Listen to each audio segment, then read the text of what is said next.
Hey guys, in this video we will learn about gray code. Gray code is also called as the reflected code, means gray code का other name reflected code भी होता है. The advantage of gray code is that a number in gray code changes by one bit as it is processed from one number to the next. इस line का meaning हम लोग आगे समझेंगे. Formula क्या होता है कन्वर्ट करने के लिए? B1, B2, B3, here B1, B0, B1, B2 and B3 are respective binary digits, and to convert it into gray code, G3 is nothing but simply B3. G2 क्या है हमारा?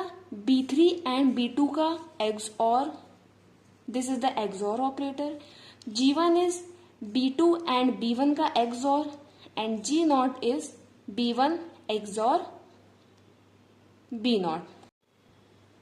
Next is to convert binary codes into their respective gray codes. So सबसे पहले इधर decimal number दिए हैं 0 से 9 तक. 0, 1, 2, 3, 4, 5, 6, 7, 8 and 9. उन डेसिमल नंबर्स का हमने रिस्पेक्टिव बाइनरी कोड लिखा है.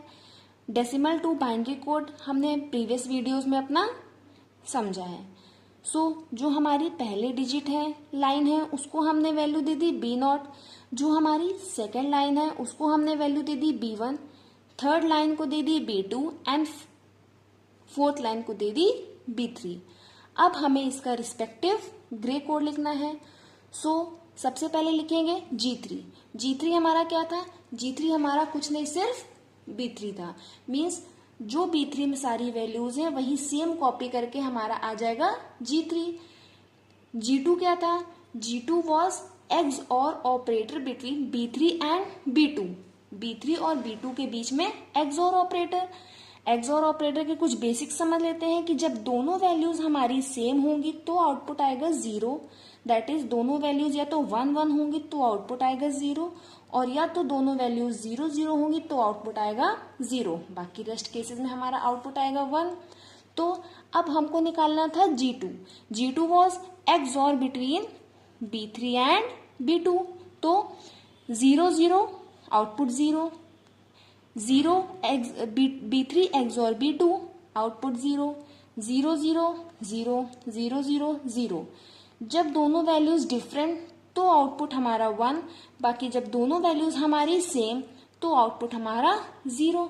सेम इसी तरीके से G1 क्या है? G1 is the XOR between B2 and B1. Now 0 0 is 0, 0 0 is 0, 0 1 1, 0 1 1, 1 0 1, 1 0 1, 1 1 0, 1 1 0, 0 0 0, 0 0 0. Same. Next G0. G0 भी क्या है? G0 is XOR between B1 and B0. So 0 0 is 0, 0 1 is 1, 1 0 is 1, 1 1 is 0, 0 0 is 0, 0 1 1, 1 0 1, 1 1 0, 0 0 0, 0 1 1. ऐसे हमारा हर एक रिस्पेक्टिव डेसिमल का binary and उसका respective grey code निकल आया. अब जो ऊपर एक लाइन लिखी थी, the advantage of grey code is that a number in grey code changes by 1 bit. Means जब हम लोग कोई ग्रे कोड में लिखे हुए कोई दो कॉन्जिक्यूटिव नंबर्स देखते हैं, सपोज 0 एंड 1. 0 का ग्रे कोड इज 0 0 0 0 एंड 1 का ग्रे कोड इज 0 0 0 1. सो यहाँ पे ये वाली बिट भी सेम है, ये वाली बिट भी सेम है, ये वाली बिट भी सेम है. डिफरेंस क्या आया? सिर्फ हमारी लास्ट की बिट में आया. मीन्स हमारी सिर्फ एक लास्ट की बिट चेंज हुई. कोई भी दो कॉन्जिक्यूटिव नंबर्स देख लो, सपोज देखा 6 एंड 7. 6 का ग्रे कोड वॉज 0 1 0 1 एंड 7 का ग्रे कोड वॉज 0 1 0 0. 0 0 पहली बिट हमारी सेम, सेकेंड बिट हमारी सेम, थर्ड बिट हमारी सेम. कौन सी बिट चेंज हो रही है? हमारी लास्ट की बिट चेंज हो रही है. नेक्स्ट कोई एग्जांपल देखते हैं. Suppose 3 and 4. 3 का grey code was 0 0 1 and 0 and 4 का ग्रे कोड वॉज 0 1 1 0.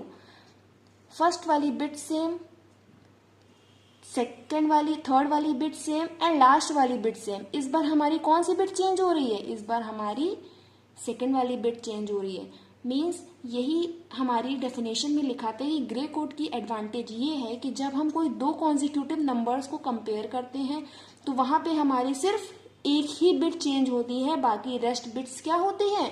सेम होती हैं। इन केस ऑफ बाइनरी के केस में क्या है? हमारी एक से ज्यादा बिट्स चेंज होती हैं। कैसे? Take the example of 3 and 4, 0 0 1 1 and 0 1 0 0। 0 0 same है हमारा, बाकी क्या है? कोई भी बिट सेम नहीं है। ये भी चेंज हो गया, ये भी चेंज हो गया एंड ये भी चेंज हो गया। So this is the advantage of grey code कि दो कॉन्जिक्यूटिव नंबर्स के बीच में सिर्फ एक बिट चेंज होती है।